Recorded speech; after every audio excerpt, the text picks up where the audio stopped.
everyone. Today's session is little things make a big difference in a real estate agreement. Whenever a dispute arises in a real estate agreement, a judge will typically not be persuaded by what the buyer or seller thought or said. They typically ask one question: what does the agreement say? It is therefore very important that you are properly protected in any real estate agreement so that you avoid disputes at closing.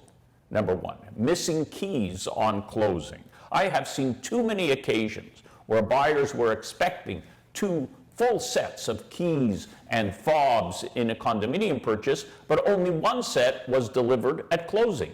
Nothing was mentioned in the agreement itself. Why not just say right in the agreement that the seller will deliver two complete sets of keys on closing, including any locker, mailbox, and garage door openers? Number two, what chattels or fixtures are included, excluded, and rented? If you want the closet organizer, just say so in the agreement. Same with the TV bracket in the wall, curtains, window coverings, mirrors, and anything else in the home that matters to you. Do not assume anything. In most resale agreements, it is noted that the buyer assumes the hot water tank rental. Yet in many cases, the seller is also renting other equipment, whether it is a furnace, air conditioner, or water softener. Be careful to make sure that a seller discloses everything that is being rented in advance and that everything is clearly stated in your agreement so that issues do not arise over this right at the closing date or afterwards. Number three, inspect everything when you sign an offer. It is important that a buyer make sure that everything is working in the home on the day an offer is made. I have seen many situations when this is not done, and then after closing, the buyer finds out, for example, that one of the burners on the stove is not working and complains. The seller says the stove was the same way when the offer was signed, and they will not fix it. It is usually not worth the trouble of fighting over this in small claims court. Check everything in advance, if at all possible. Number four, garbage in the home at closing.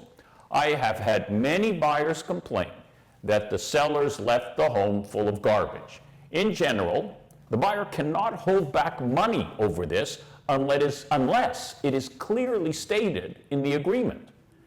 The buyer would be entitled to sue a seller after closing if the buyer had to pay to clean up the property. In my experience, it is best to take pictures as soon as you expect this to be an issue at closing and send the pictures immediately to your lawyer. In most cases, this can be settled amicably between the real estate agents or the buyer and seller lawyers. The lesson is check early. Number five, when does a seller have to be out of the house on the closing date? The agreement says that the closing can take place up to 6 p.m. on the day of closing. The only case on point was when a buyer moving truck came at 6 p.m. and the seller was still moving out and did not vacate until 9 p.m. The buyer movers left and the seller had to pay an extra $1,100 in moving costs. The court ruled that the seller had to pay this.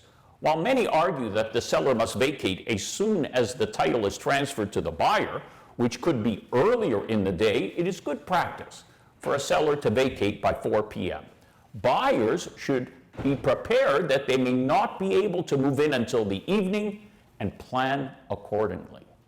By doing proper preparation and being clear when you sign any real estate agreement, your closing should be much less stressful. At our law firm, we do every part of a transaction safely, whether it is signing documents through a video conference, transferring funds to our trust account, and arranging lockboxes on closing for the keys. If you have any question about how to resolve your own closing issues, please contact me at mark@realestatelawyer.ca. From all of my partners and staff at realestatelawyer.ca, stay safe and be healthy.